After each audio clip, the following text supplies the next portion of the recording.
আমি দুইটা বিষয় নিয়ে কথা বলবো। একটা হচ্ছে আউট অফ কান্ট্রি ভোটিং বা প্রবাসী ভোট এবং মিসইনফরমেশন এবং ডিসইনফরমেশন। প্রথমে প্রবাসী ভোটটা নিয়ে আসি। যেহেতু স্বাধীনতার পরে প্রথমবারের মতো প্রবাসীরা এই নির্বাচনে ভোট দিতে পারবেন গণঅভ্যুত্থান পরবর্তী একটা প্রেক্ষাপটে, এটা আমাদের খুব সিরিয়াসলি নেওয়া প্রয়োজন। জাতীয় নাগরিক পার্টি থেকে আমরা খুব জোরালোভাবে এটা নিয়ে ক্যাম্পেইন করেছি, পারসিস্টেন্টলি ক্যাম্পেইন করেছি। এখন বাস্তবায়নের একটা পথরেখা দেখা যাচ্ছে, সেটাকে আমরা ওয়েলকাম করি, কিন্তু অনেকগুলো জটিলতা আছে। যে অ্যাপটা লঞ্চ হয়েছে, এটা আমরা ফিডব্যাক পেয়েছি, খুবই ইউজার ফ্রেন্ডলি, কিন্তু বাস্তবায়নের প্রক্রিয়ায় অনেকগুলো সীমাবদ্ধতা আছে। আমি কয়েকটার কথা বলছি। যেই সময়টা নির্ধারণ করে দেওয়া হয়েছে, প্রবাসীরা যেই সময়সীমার মধ্যে রেজিস্টার করতে পারবেন, সেখানে অঞ্চলগুলোকে ভাগ করে 5 দিনের একটা সময়সীমা দেওয়া হয়েছে। যেমন সৌদি আরবে যে আমাদের যে প্রবাসী ভাই বোনেরা আছেন, ওনারা ডিসেম্বর মাসের 4 তারিখ থেকে 8 তারিখ শুধুমাত্র রেজিস্টার করতে পারবেন। সময় খুব বেশি না, ওখানে অনেক প্রবাসী আছেন, মাত্র 5 দিনের মধ্যে রেজিস্টার করতে হবে। অথচ আমরা জানি যে দেশে যারা ভোট দিবেন, সেই কম্পারিজনে প্রবাসীদের ভোটে অংশগ্রহণটা জটিলতা বেশি থাকে। So the objective is to reduce participation barriers. ওনারা যাতে এটাতে পার্টিসিপেট করতে পারেন, সেই প্রতিবন্ধকতাগুলো কমানো দরকার। And there is strong evidence যে পার্টিসিপেশন ব্যারিয়ার কমে if you simplify registration procedure. এটা অনেক এভিডেন্স আছে। আমি ইন্টারন্যাশনাল আইডিয়ার গ্লোবাল স্টেট অফ ডেমোক্রেসি 2025 এর যে রিপোর্ট, সেখান থেকে কোট করছি। Legal and administration design of registration of ওসিভি including registration requirements strongly effect participation rates. এবং এই রিপোর্টের একটা রেকমেন্ডেশনই ছিল two simplify registration procedure to lower participation barriers. এই যে একটা আর্টিফিশিয়াল সীমাবদ্ধতা দেওয়া হয়েছে, শুধুমাত্র 5 দিনের মধ্যে রেজিস্টার করতে হবে, we do not think that that is helpful, এবং এটা আমাদের যারা প্রবাসী ভাই বোনেরা আছেন তাদের অংশগ্রহণের ক্ষেত্রে অনেকগুলো জটিলতা এবং সীমাবদ্ধতা তৈরি করবে। আমাদের আস্কগুলো খুবই সিম্পল, দাবিগুলো খুবই সিম্পল। যে সময়সীমা আছে 19 নভেম্বর থেকে 23 ডিসেম্বর, বিভিন্ন জোনে সেটা 5 দিন করে দেওয়া হয়েছে, সেটা না করে সব জোনের জন্যই 19 নভেম্বর থেকে 23 ডিসেম্বর উন্মুক্ত করে দেওয়া উচিত।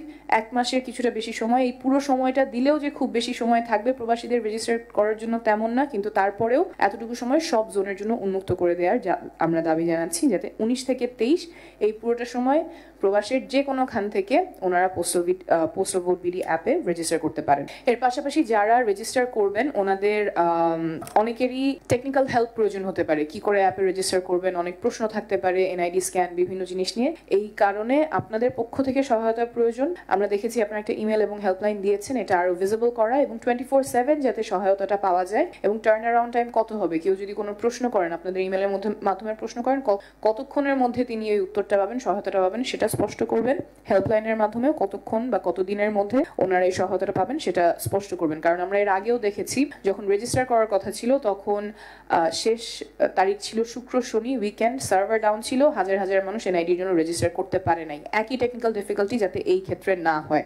যারা প্রবাস থেকে ভোট দিতে চাচ্ছেন, টেকনিক্যাল ডিফিকাল্টির কারণে যাতে এই সুযোগটা থেকে তারা বঞ্চিত না হন। আরেকটা বিষয় আমরা ফিডব্যাক পেয়েছি, অ্যাপটাতে পাসপোর্ট এবং এনআইডি দুইটাই স্ক্যান করতে হয়। স্ক্যান করতে গেলেও অনেকের জটিলতা থাকে।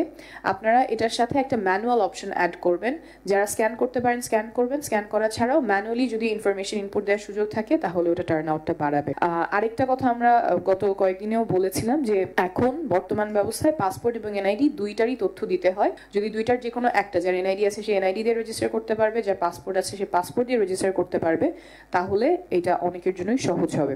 সো প্রবাসী ভোটের ক্ষেত্রে 3টা জিনিস আমরা চাচ্ছি যাতে করে প্রবাসীদের আগামী নির্বাচনে অংশগ্রহণ করা ব্যারিয়ারটা কমে। প্রথমটা হচ্ছে 19 নভেম্বর থেকে 23 ডিসেম্বর আপনাদেরই যে সময়সীমা, সেটার মধ্যে আবার জোন ভাগ করে 5 দিন দিয়েন না।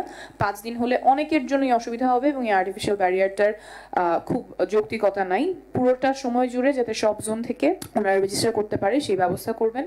একটা 24/7 হেল্পলাইন এবং কতক্ষণের মধ্যে কমপ্লেইনগুলো রিজলভ হবে সেটার একটা রূপরেখা এবং আপনাদের হেল্পলাইনগুলো ভিজিবল করা। 3 নম্বর হচ্ছে পাসপোর্ট অথবা এনআইডি দুইটারই ইনফরমেশন ম্যানুয়ালি দেওয়ার ব্যবস্থা করা এবং যে কোনো একটার মাধ্যমে যাতে রেজিস্টার করতে পারেন। এরপরে যে বিষয়টা নিয়ে কথা বলবো সেটা হচ্ছে মিসইনফরমেশন এবং ডিসইনফরমেশন। ইটস গ্রেট যে আপনারা এটা অ্যাড্রেস করার চেষ্টা করছেন। আলোচ্য সূচিতে বেশ কয়েকটা টপিকে এটা আছে এবং আমরা বিশ্বজুড়েই দেখতে পাচ্ছি যে ইলেকশনের টাইমে স্পেশালি মিসইনফরমেশন এবং ডিসইনফরমেশনের প্রকটতা অনেক থাকে, আর বিশেষ করে নারীদের ক্ষেত্রে এবং মাইনরিটিদের ক্ষেত্রে এটা ডিসপ্রপোর্শনেটলি এফেক্ট করে। আপনাদের যেই প্রজ্ঞাপন এখানে 16 ঘতে লেখা আছে প্রতিপক্ষ নারী সংখ্যালঘু বা অন্য কোনো জনগোষ্ঠীকে লক্ষ্য করে ঘৃণাত্মক বক্তব্য ব্যক্তিগত আক্রমণ বা উস্কানিমূলক ভাষা ব্যবহার করিতে পারিবেন না। প্রিন্সিপালটা সুন্দর, কিন্তু এটার বাস্তবায়ন কিভাবে হবে সেটার কোনো আউটলাইন এখানে নাই। Would you have a social media monitoring cell যারা এটা তদারকি করবেন যে কারা করছেন? এবং এখানে আরেকটা গুরুত্বপূর্ণ বিষয়, শুধুমাত্র প্রার্থী যে এই মিস ইনফরমেশন ছড়ায় তেমন না, নামে বেনামে প্রার্থীর সাথে অ্যাফিলিয়েটেড না তারাও ছড়াতে পারেন। সেই ক্ষেত্রে আপনাদের পদক্ষেপ কিরকম হবে, মনিটরিংটা কে করবে, এবং অন্যরাও কি আপনাদেরকে রিপোর্ট করতে পারবে কিনা? এখানে একটা global establish practice multi channel reporting system open করা, যাতে আপনাদেরকে ফোন করে ইমেইলের মাধ্যমে বা অন্যান্য চ্যানেলে আপনাদেরকে রিচ করতে পারবে। যদি কেউ দেখে মিস ইনফরমেশন বা ডিসইনফরমেশন ছড়ানো হচ্ছে, আপনাদের সাথে যাতে দ্রুত কন্ট্যাক্ট করতে পারে। আপনারা মনিটর করবেন এবং এই পাশ থেকে জনগণও যদি আপনাদেরকে রিচ আউট করতে চায়, ইউ হ্যাভ আ চ্যানেল যার মাধ্যমে রিপোর্ট করতে পারবে। মেটা, টিকটক যারা অনলাইন প্ল্যাটফর্মগুলো চালায় তাদের সাথে কোলাবোরেশন প্রয়োজন, যাতে যদি miss information disinformation that is really harmful আপনারা কুইক টেক ডাউন করতে পারেন। এই কোলাবোরেশনটা আপনাদের পক্ষ থেকে থাকা প্রয়োজন। আপনাদের কাছে যখন রিপোর্ট আসবে বা আপনারা যখন মনিটর করবেন, সেটা যাতে ফাস্ট টেক ডাউন হয় before it hampers or tampers the reputation of the candidates. Plus আপনাদের একটা ফোকাল পয়েন্ট বা ফোকাল সেল প্রয়োজন, because this is an extensive workload. আমরা গত নির্বাচন, ইভেন 24-এর নির্বাচনে দেখেছি কোঅর্ডিনেটেড মিস ইনফরমেশন ক্যাম্পেইন, এইখানে আরও বেশি হওয়ার চান্সেস আছে। আমরা নির্বাচনের সময় এখনো গত কয়েক মাসেও দেখেছি targeted harassment against women, against minorities. তো এই জায়গাটাতে as time gets closer to election আরও ইন্টেন্সিফাই হবে। তো আপনাদের এখানে শক্ত মেকানিজম, শক্ত রিপোর্টিং এবং টেক ডাউন মেকানিজম আশা করব।